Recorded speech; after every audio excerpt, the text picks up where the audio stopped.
It is my honor to share with you today an inspiring work that questions the essence of wealth, The Psychology of Money, by Morgan Housel. This book is not a traditional financial guide that teaches us how to select stocks or analyze financial reports, but a deep exploration of the thought patterns and behaviors that some people exhibit when dealing with money, revealing many psychological blind spots related to wealth accumulation, preservation, and happiness. The title of the book, The Psychology of Money, emphasizes the central viewpoint: the key to accumulating wealth lies not in your intelligence, but in your behavior. Even people with very high IQs will struggle to achieve true prosperity if they lack the right mindset about money and appropriate behavioral habits. Conversely, many seemingly ordinary people can achieve enviable financial freedom through time accumulation and rational decisions.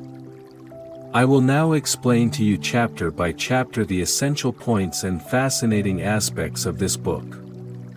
Chapter 1: No One's Crazy. The author begins by challenging our assumptions about rational decision-making. He emphasizes that our view of money is deeply influenced by our personal experiences.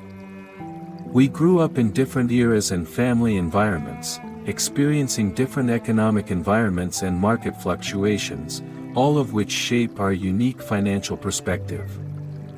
So when we see people making financial decisions that are radically different from our own, we should not hastily judge them as crazy, but rather understand the context and reasons behind them. Everyone has their own mental map of money, and we should maintain a more open and empathetic attitude toward others' financial choices. Chapter 2: Luck and Risk. This chapter reminds us that luck and risk are inseparable twins in life, playing an important role in financial outcomes. We tend to attribute success to our intelligence and efforts, neglecting the element of luck. Similarly, failure may not be entirely due to a lack of personal ability, but to misfortune. Through vivid stories and examples, the author tells us that when evaluating our financial performance, we need to consider these two uncontrollable factors: luck and risk. Stay humble and vigilant. Don't be too arrogant because of success or discouraged by failure. Chapter 3: Never Enough. This chapter explores the infinity of human desires and the dangers it can bring. The author emphasizes that enough is a difficult term to define, and social comparisons and growing desires often place us in a state of perpetual dissatisfaction. Taking unnecessary risks to pursue more wealth may ultimately cause us to lose what we've already achieved. True wealth lies not in the size of numbers, but in inner peace and contentment.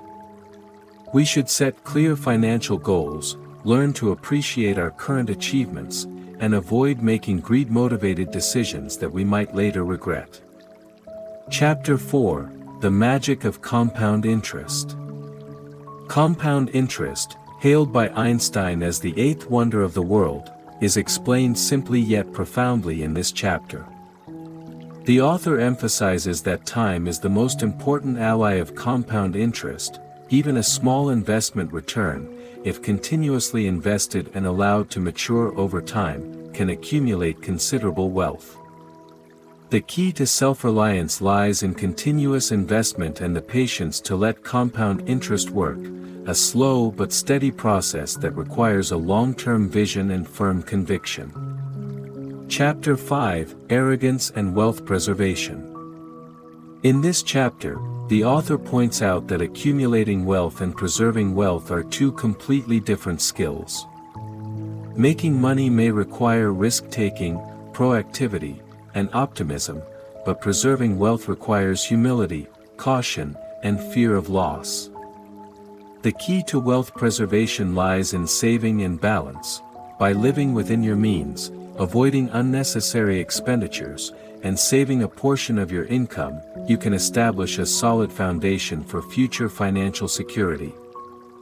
Additionally, Maintaining a flexible attitude and providing for a safety margin helps protect our existing wealth in the face of unforeseen situations. Chapter 6: The Long Tail Effect. Traditional views suggest that success requires precise predictions and continuous effort, but this chapter offers a different perspective. The author believes that in the realm of investments, a small number of successes often account for the majority of returns. For instance, a few stocks with amazing performance can make the overall performance of a portfolio far exceed the average. Therefore, we don't need to seize every opportunity, but focus on those that can truly bring enormous returns, and remain resilient in the face of failures. At the same time, we need to accept that failures are an inevitable part of the investment process. Chapter 7: Freedom.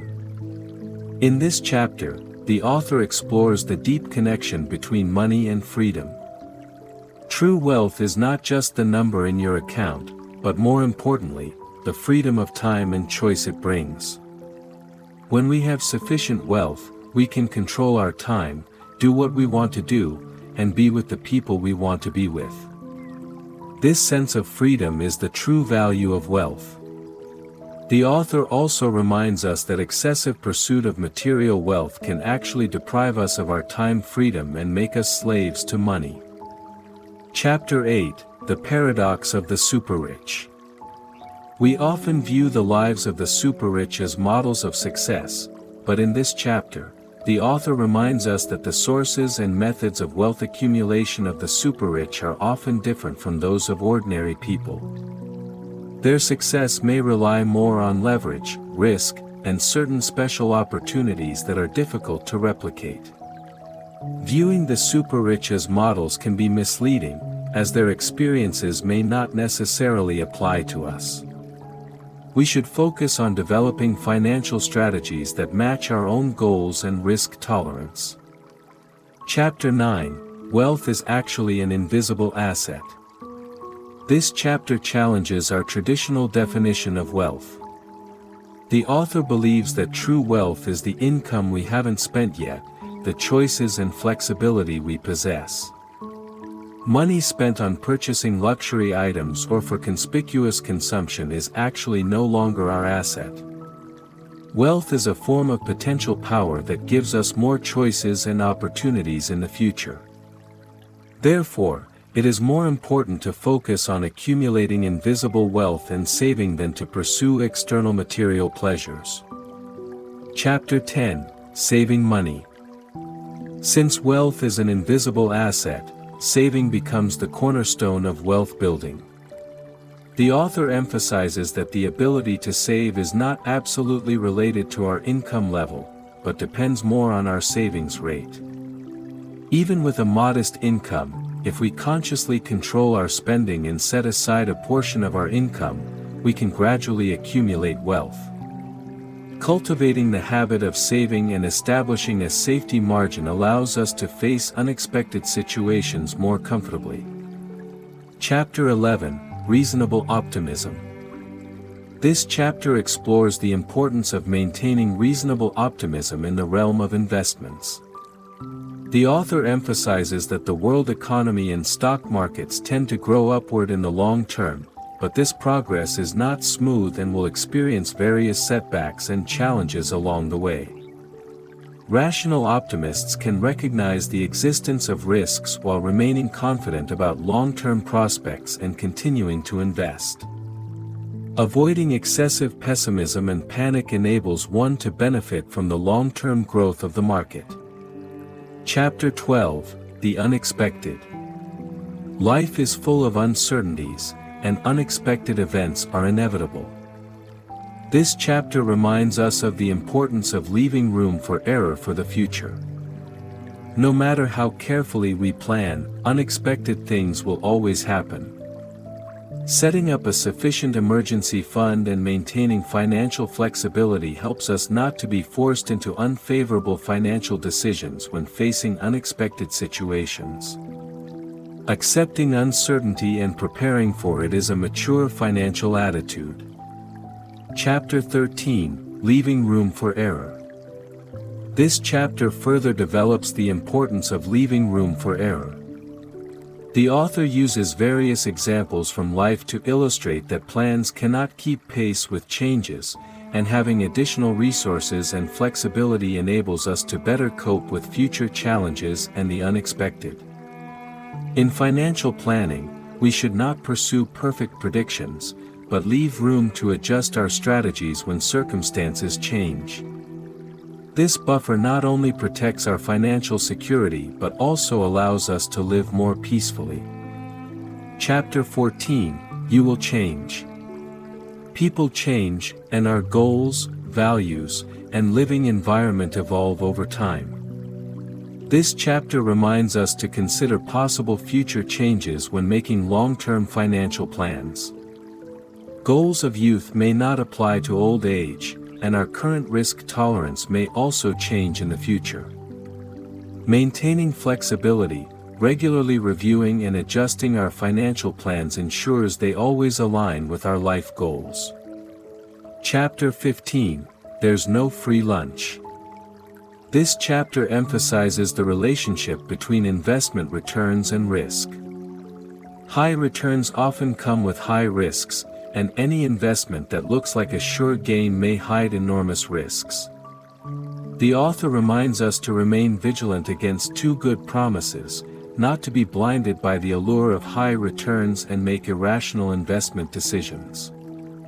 While pursuing returns, we must also carefully evaluate risks and choose investment products that match our own risk tolerance. Chapter 16, You and Me. This chapter explores the high individuality of personal financial goals and time planning. Everyone's situation is different, and there is no universal financial solution that applies to all. Our investment horizon, risk tolerance, and financial goals should all be determined based on our specific situation. Don't blindly follow others' investment advice, but deepen the understanding of your own needs and goals to develop the most suitable financial strategy for yourself. Chapter 17, The Charm of Pessimism. Although rational optimism is crucial for long-term investment success, the author also points out that pessimism often resonates more easily with people.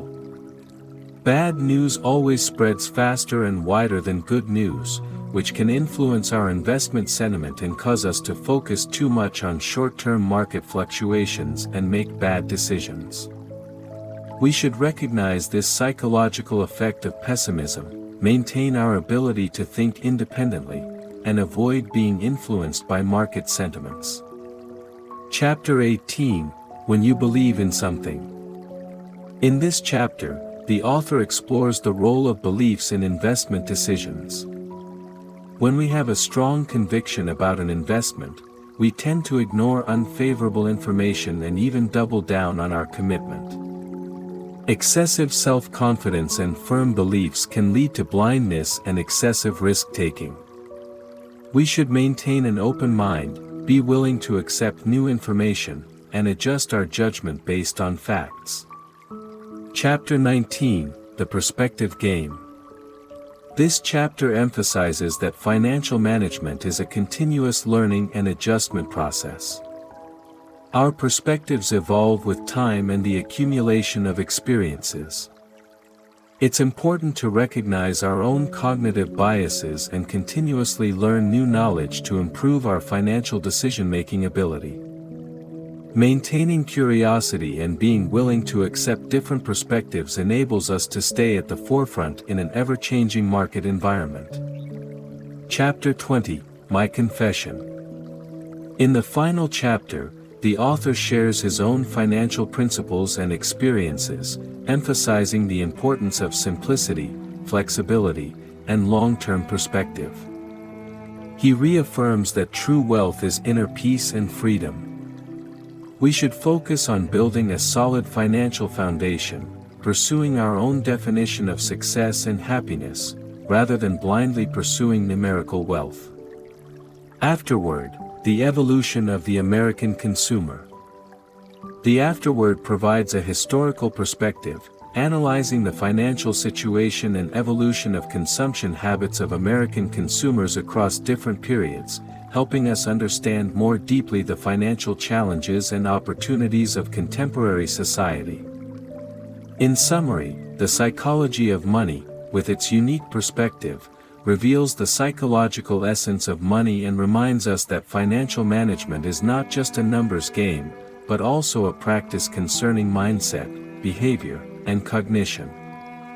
It doesn't offer specific investment advice, but can help us develop a healthier and more rational view of money, thereby making wiser financial decisions and ultimately achieving true wealth and happiness.